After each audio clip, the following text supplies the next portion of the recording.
Okay, hello everyone, it's Tsuki and we are back with a Let's Play. So in this video we are going to be doing Aurum Vale, everyone's favorite dungeon to hate.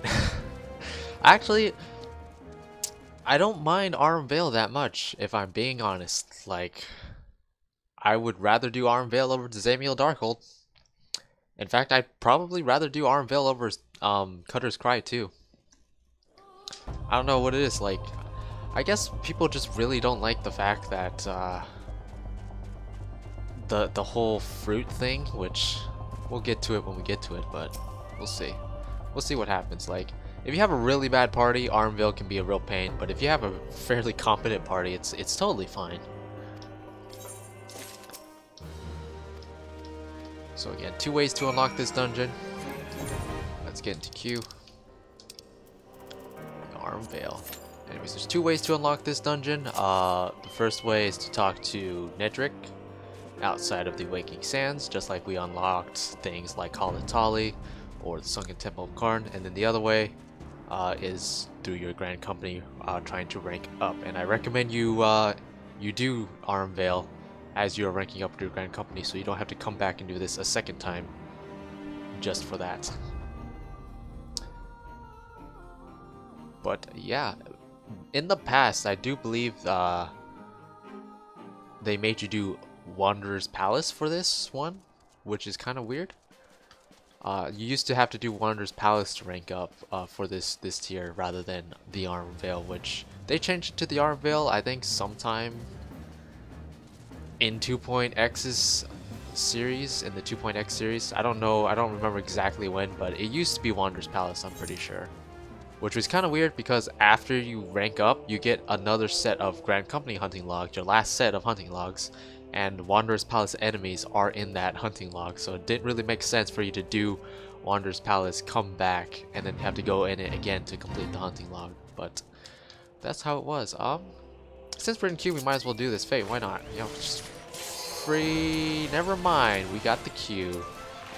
Queues have been really good lately for all these lower level dungeons, surprisingly enough. Meanwhile, trying to wait in queue for like expert level dungeons on my main characters, it's like on DPS, it's like 20 minutes. It's like, okay. Alright then. The Aurum Vale. Now, the first room of Aurum Vale is just a big open room. Like, this is it right here, and there's just so many enemies, and if you're not careful you can accidentally aggro everything in that room, and if you do, it'll be really tough to keep everybody alive, so you need to be kind of careful in here.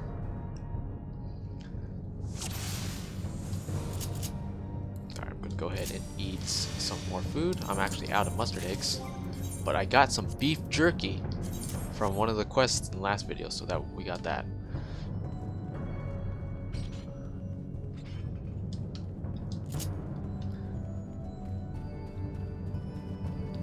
Like we're all leveling from this dungeon, so that's nice.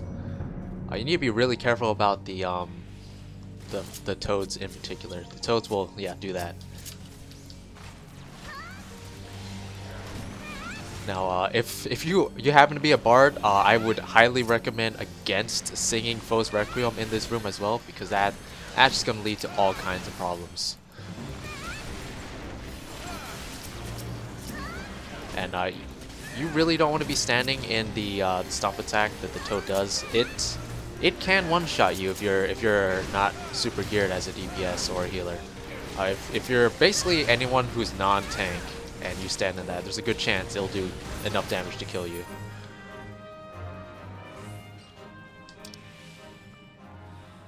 So I'm gonna let the tank lead.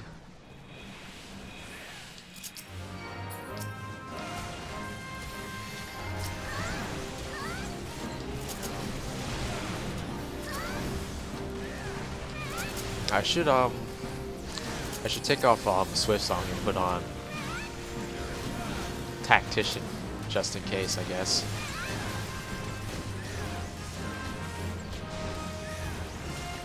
I do have Palisade, which is actually a really good ability. Like, it has a really long cooldown, but it's basically another tank cooldown that I can place on the tank. So it has quite a few uses. I'm going to take off Swift Song real quick. Thrawn Tactician.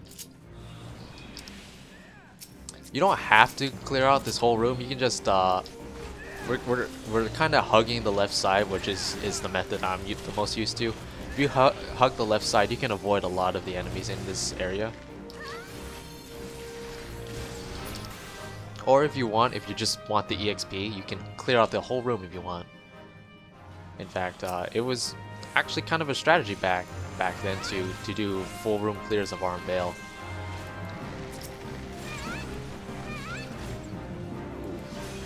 Yeah.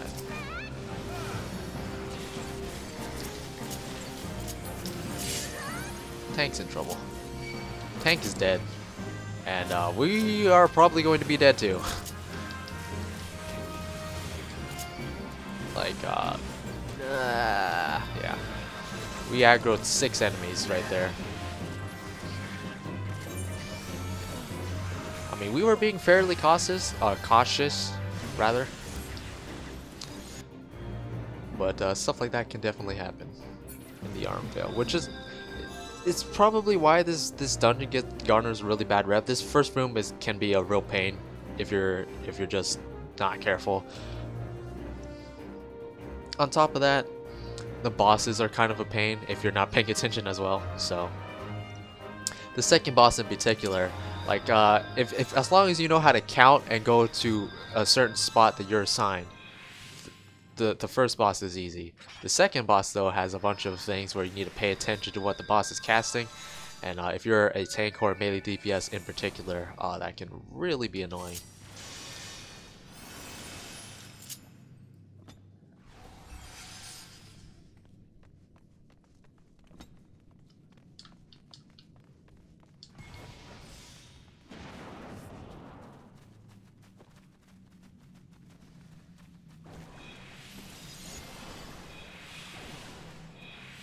Even with Palisade, couldn't help.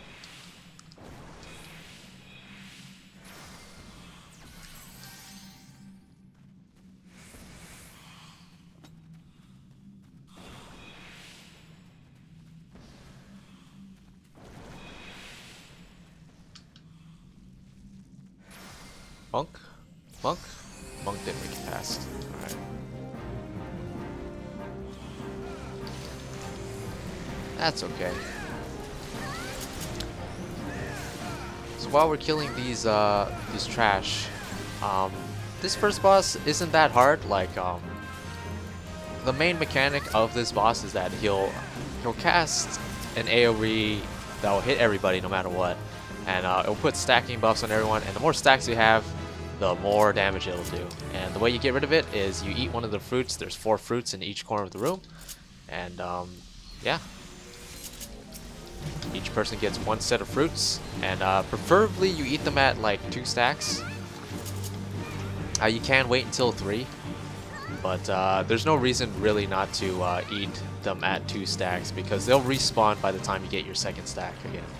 So 2 stacks is the preferred number, but you can wait until 3 if you want, for whatever reason.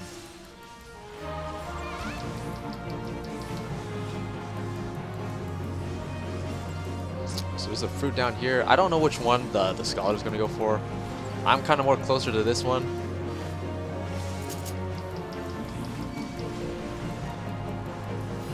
He's going for this one. I was gonna wait and let the scholar choose.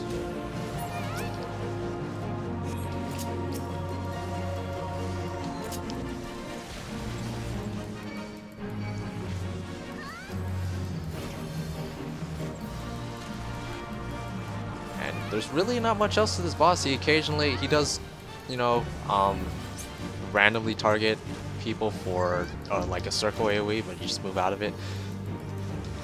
It's really not that hard. It's really also a kind of a learning experience for the last boss, the 3rd boss, which kind of similar. Instead of like an ability that does more damage the more stacks you have, it's instead like a poison, and in that particular boss fight, the foods don't really respawn, so waiting until 3 stacks for that boss is the preferred method.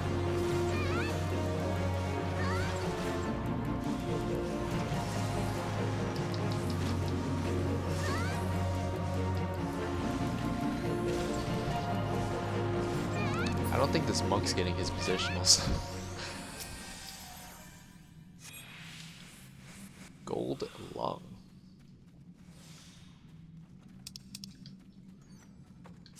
Yeah, you can. There's a bunch of ethereal grade gear in here. The funny thing is that the majority of the gear you get in Aurum Vale is completely useless, because you should have your artifact gear. The only pieces that really matter are like the chest piece, the belt, and a weapon. You also have fruits here. If you want, you can actually let the fruits hatch, and if you do, they will spawn more seedlings, and you get more EXP that way if you let them grow into seedlings. It's really up to you if you want the experience or not. It doesn't actually take a whole lot of extra time to let them grow into seedlings and then kill them that way. But unless people specifically ask for it, just assume you're going to be killing the fruits.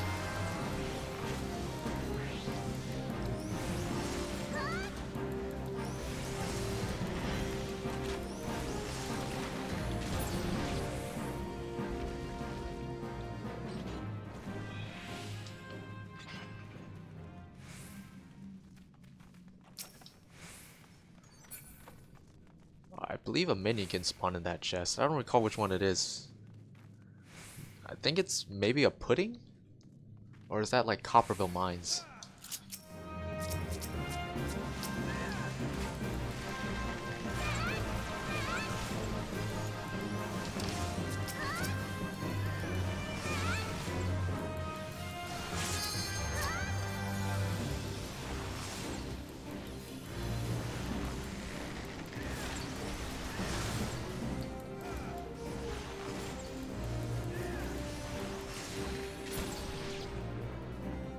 So same deal with this room as kind of the first one. You don't have to kill everything in this room.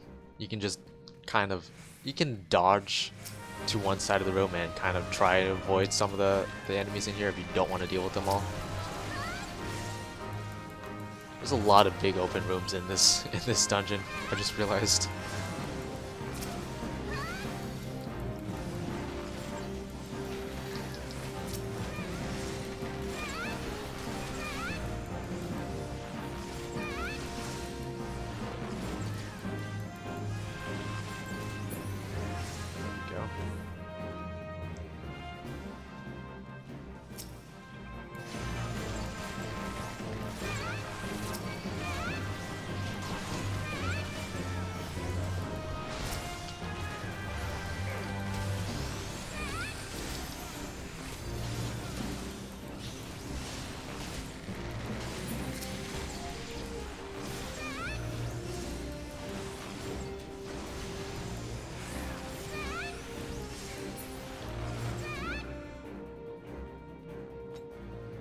Mossy horns.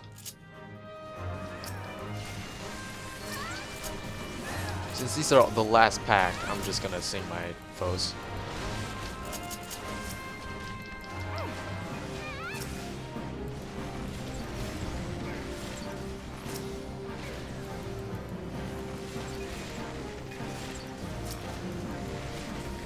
Multi-dawning is actually really good as a bard.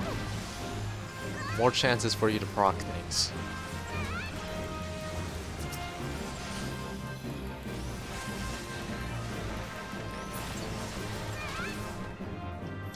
Alright, so the coin counter. This boss is a real challenge for some melee DPS who don't pay attention. Basically, he'll do untelegraphed AoEs. Basically, if he does a swipe, he'll swipe 180 degrees in front of him, so that's basically just something the tanks need to watch out for. And then if he does swing, he'll do a very, very big 360 attack around him, which will hit you for a lot of damage and knock you back, which is not something you probably have to worry about if you're a ranged DPS or the healer. But you do need to be conscious of it if you happen to be close. He'll also do Glower, which is a line AoE wherever he is facing. And if that hits you, it does damage, and I believe it adds a paralysis effect to you as well. You definitely don't want to get hit with that. And then he'll also do like a big Eye of the Beholder right here, which will do a big Kono out in front of him, in which case you need to get closer or very far away to dodge that. So there's a lot of untelegraphed AoEs in this fight, which makes it difficult for people who have a hard time paying attention. There's the swing. It actually looks like the monk stunned it, so it didn't go off.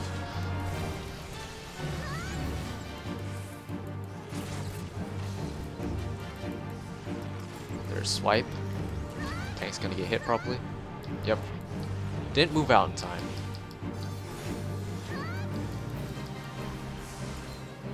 I have the beholder.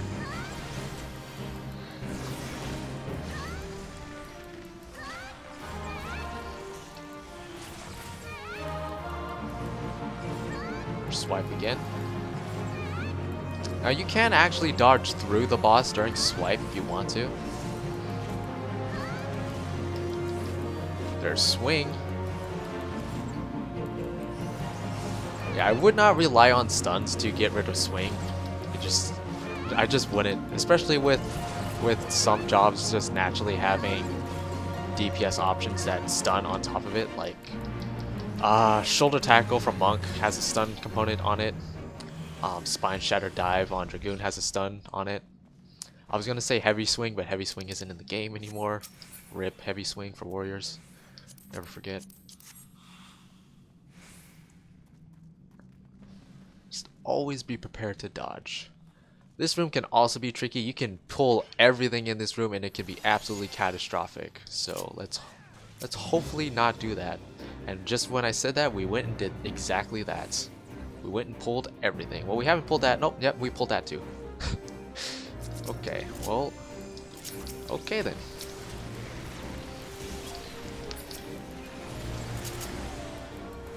This is going to be very interesting. I don't think the monk is going to AoE.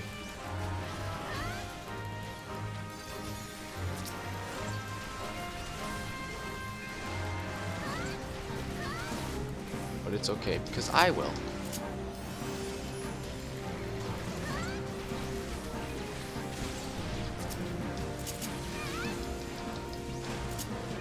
I don't even need to use Invigorate, look at that. Me and the Scholar did all that AoE damage. Bane is really powerful. Used to be even more powerful before they added that damage drop off to it, but you know. Remember Holy back in 2.0? 2.0 Holy was great. Just a flat 240 potency to everything. No damage drop off or nothing. Then they brought it down to 200, and then in Heavens where they added the damage drop off, and it just feels bad. I mean, Holy still is amazing for white mages, but it isn't what it used to be.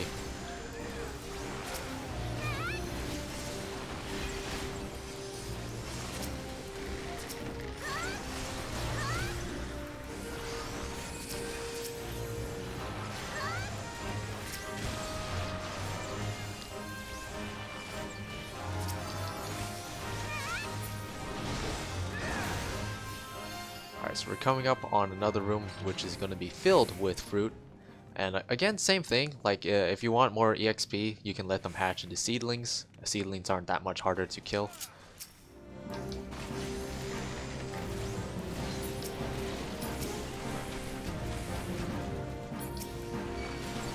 There's also a gold mine Morble in here, which I'm very scared. Rather prefer not to get hit with bad breath.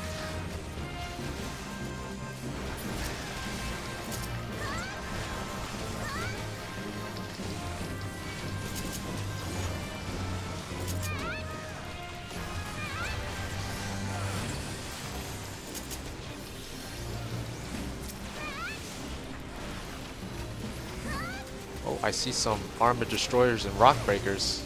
I'm excited.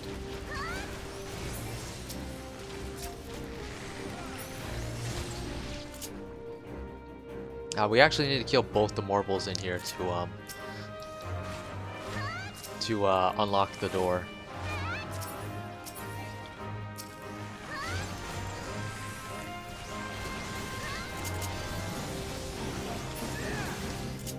Guess I'll go ahead and sing for this.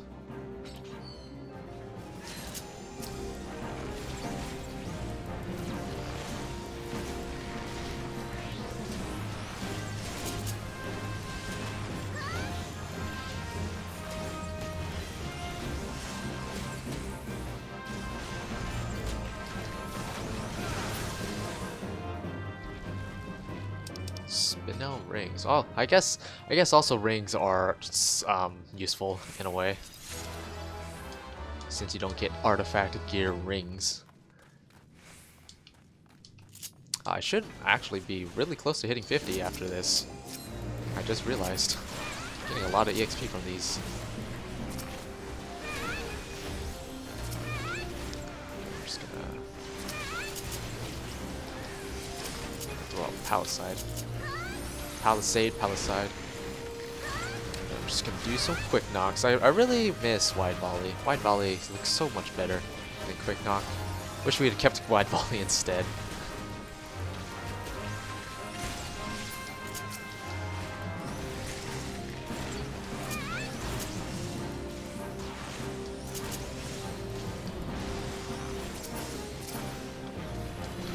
We're at the final boss. So like I said, it's going to be a marble, and you can see there's a bunch of fruits everywhere. Basically, you want to eat the fruits at about 3 stacks. Also, if for whatever reason you get hit with bad breath, eating a fruit will also dispel everything. So that's something to keep in mind just in case you get hit with bad breath. Preferably don't get hit with bad breath, but if you do happen to get hit with bad breath, that is one way to get rid of all of the bad breath status debuffs.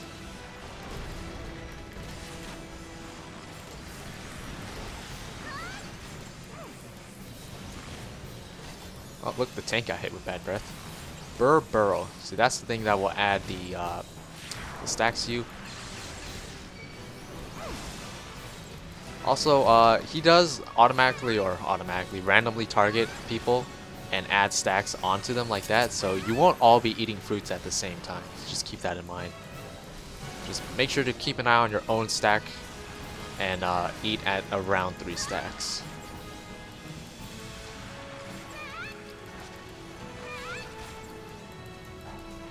Alright, this is going to put me at 3 stacks.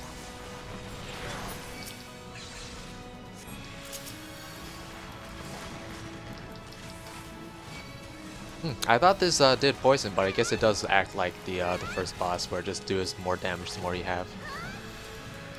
When he goes to one side of the room and casts So, you really need to be ready with AoE damage, or just quick damage in general to get rid of these fruits, because unlike the past fruits, you really don't want these ones to spawn, because the seedlings that spawn from those fruits will add stacks onto people with each auto attack, so you definitely don't want them around.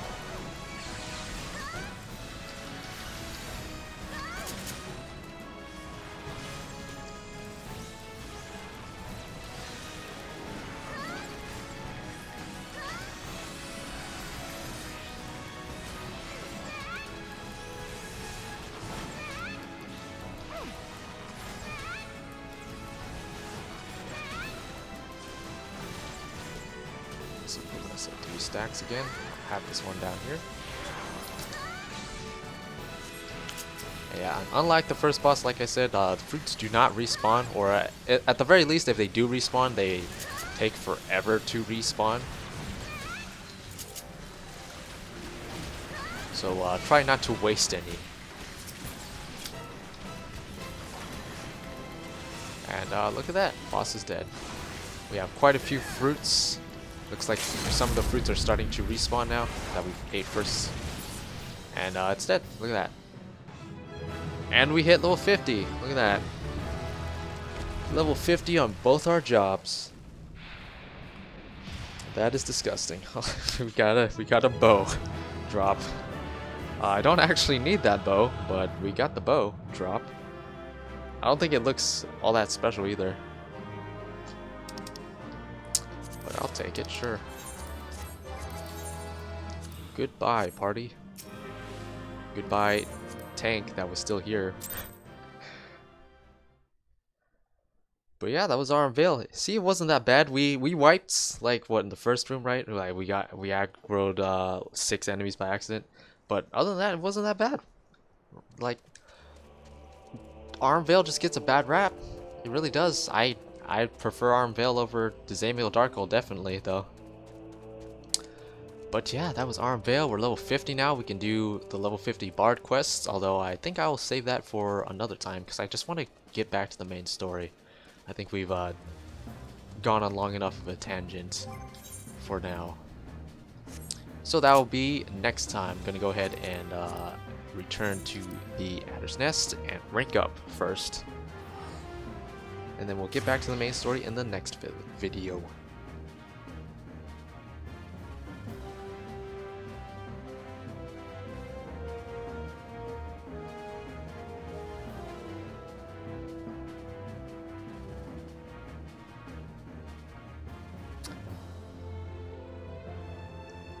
I think after we rank up 2, we can go ahead and unlock the hunt, which you can actually attack A rank hunts before you you unlock the hunt from the Grand Company, but you can't grab hunt bills. So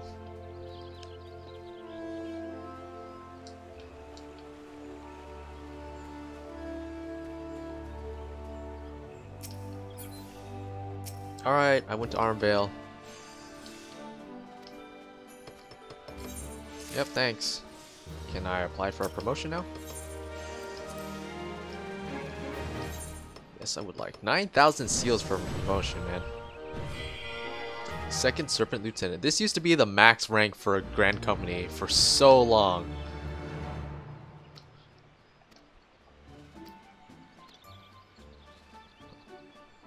They added another rank right here. Is this unlocking it? And to get to the next rank, you do actually need to level up your squadron, which can be a bit annoying.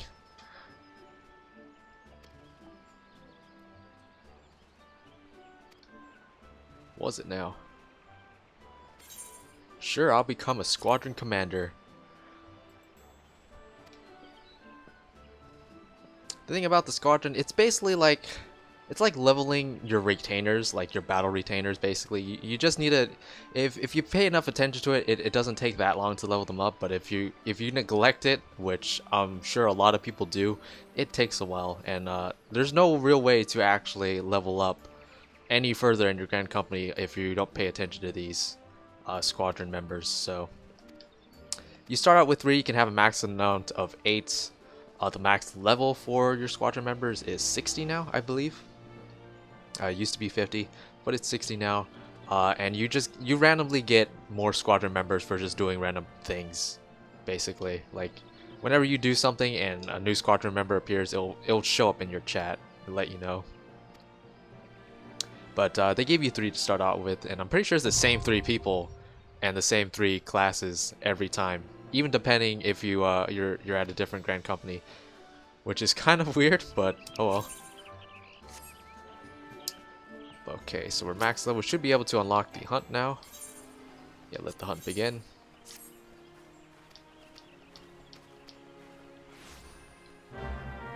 Talk to the hunt bill master. And he'll let us grab these bills. I don't actually like these bills. In fact, I don't ever really touch them that much.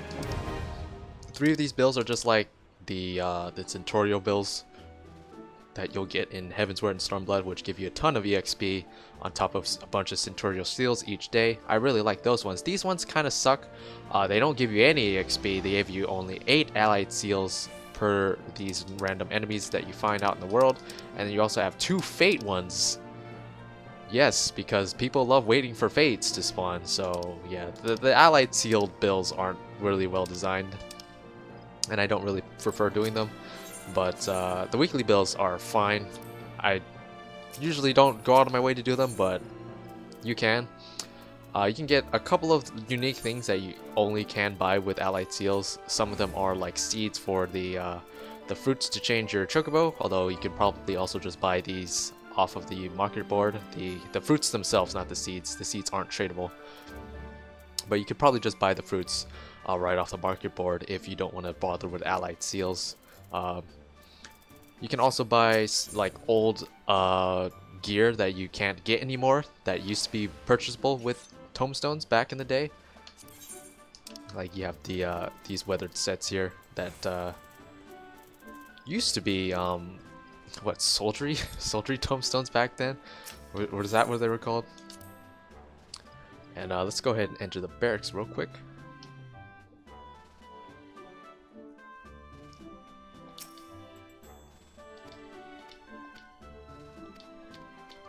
So there's a couple ways you can rank up your people here. The first way is to use this board. I guess we don't have it unlocked yet. And this will basically let you just send them out or have them do training, basically. And they'll just train in this room. It'll take them an hour. If you come back after an hour, they'll gain a little bit of EXP. And then the other way is to send them on these really long missions. And these missions take about, what, 18 hours to complete?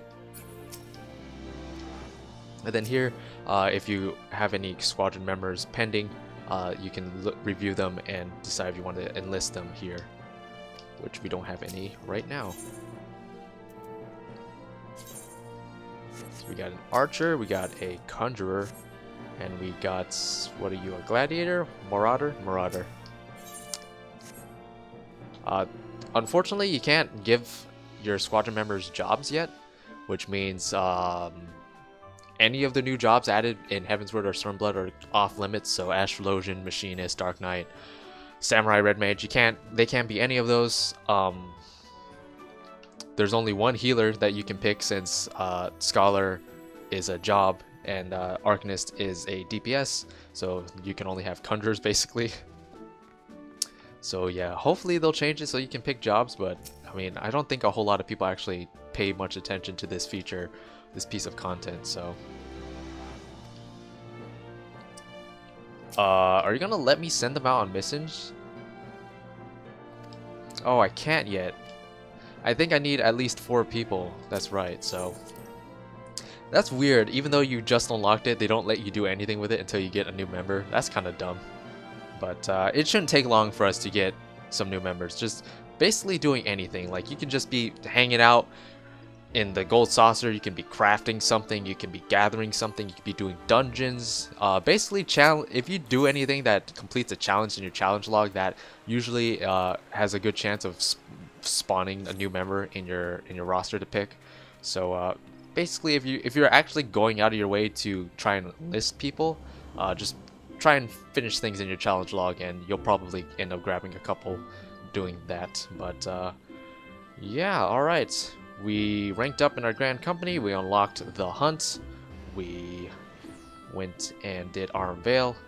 What is our B rank on? Alvin the Ashen. I actually do want to get Alvin the Ashen so I can get some seals so I can grab the Gloam Tabard, because I used to wear the Gloam Tabard back in the day, and I kind of want it on this character. I can wear it on Rogue, I do believe. Or I can wear it on Ninja, I guess. It's not Rogue anymore.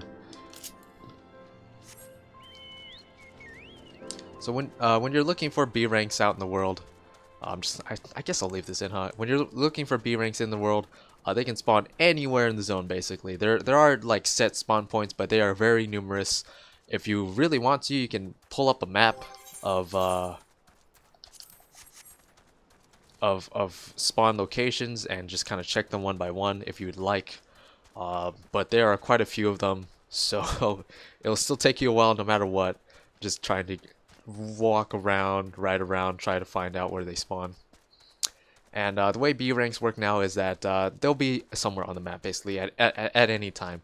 Whenever somebody kills a B rank, they will respawn within 5 seconds. So they are going to be somewhere out in the world, and if it seems like you can't find them, there's probably just one spot you haven't looked. I guess there's also the off chance that whilst you were looking, somebody killed him and he respawned in the place you already looked.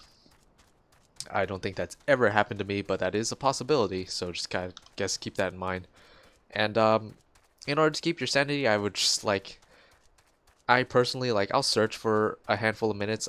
After like 10-15 minutes of searching, if I can't find them, I'll usually just give up, come back after I do some other stuff. That way I'm just not sitting here for half an hour looking around a zone for something that's just seemingly not there. But yeah, really just gonna ride around, see if we can't spot him. If I can't spot him in a few minutes, then I'll probably just cut the video, find him in my own time, and then come back and we'll do the main story. But as you see, we ran into quite a few different hunts, B ranks and A ranks. Like we got attacked by Null, or not Null, Non earlier today, didn't we? In Western Lenosha. And I've seen Cornu a ton during this Let's Play for some reason as well.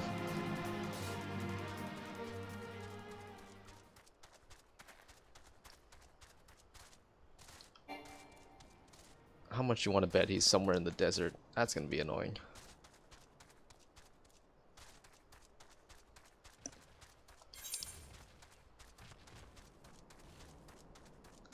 Alright, I'm going to loop around here, do that. And I just go down here into the desert, I guess. And then we can loop back around to Zaharok.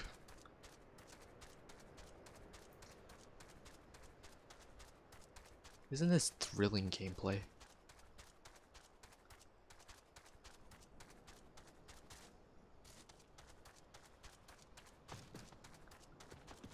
There's only one B rank for each Aurum Reborn zone. Like, once you get to Heavensward and Stormblood, they start adding 2 A ranks and 2 B ranks per zone, which gets infuriating for me a lot of times because it feels like a lot of the times I'll be searching for 1 B rank, and then I'll end up finding the other B rank plus the 2 A ranks, but not the B rank I'm looking for. That's happened so many times. It's actually kind of ridiculous.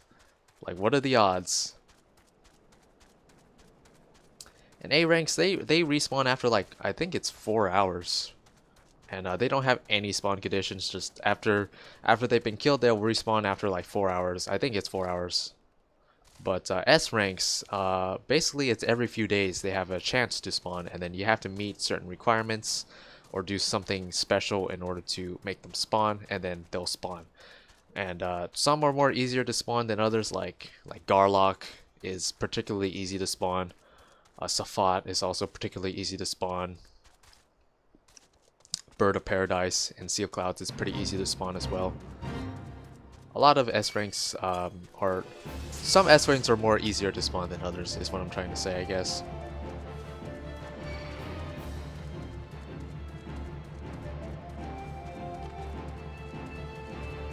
Hello, Albin.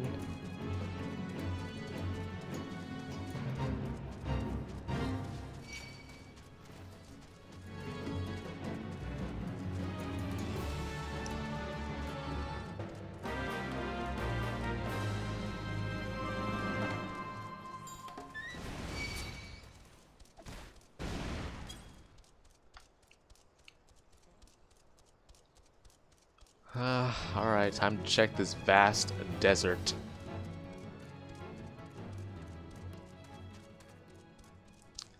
The Sagoli Desert. Wow. Actually, I think I saw Alvin like earlier in an earlier Let's Play video too, whilst I was traversing the desert.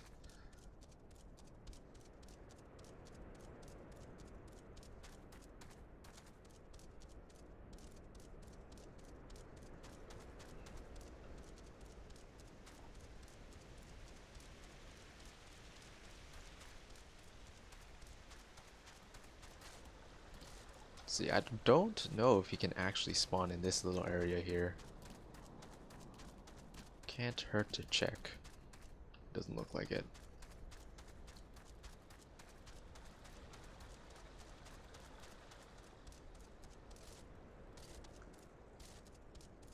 Alright, let's just comb the desert, I guess. Oh wow, there's a side quest over here. Look at that. I forgot about these. Zombies are people too.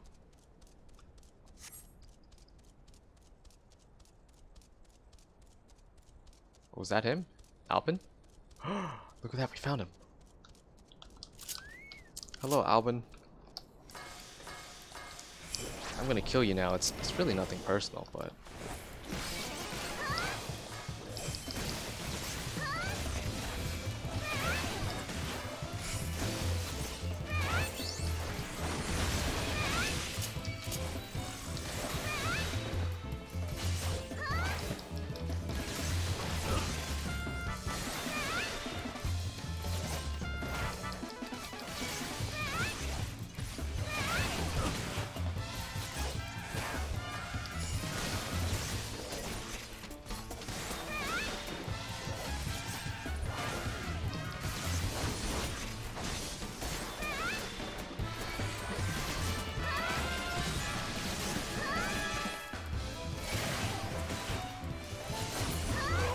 go, Albin. 100 allied seals, 5,000 gil.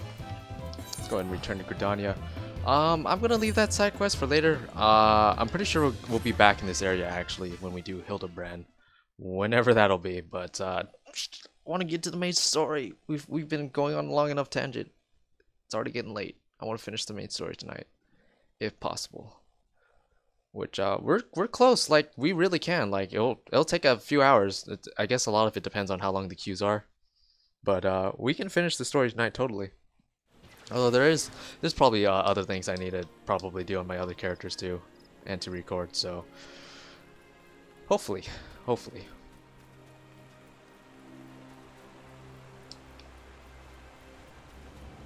Hey Royal, you sent me a tell last time. I'll poke you.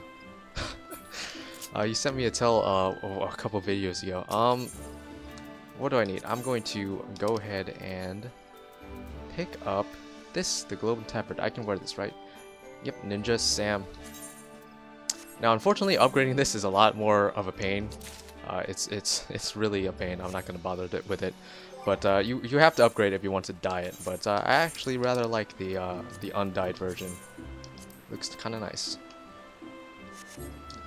So I'm gonna go ahead and I'm gonna throw this in my glamour dresser and make a glamour out of it. And actually, I'm gonna do that off screen. So thank you all for watching. As we took a little tangent there for like 10 minutes to go find Albin the Ashen, but we found him thankfully. We didn't go insane trying to find him. We found him. So thank you all for watching. We did Aurum Vale. We ranked up in our Grand Company, and we did a hunt. Handful of things, handful of side things, but back to the main story next video. That's gonna be next. So thank you all for watching. Hope you enjoyed, and hopefully we can finish up a Realm Reborn story tonight. So thank you, and I'll see you then. Sayonara. Bye bye.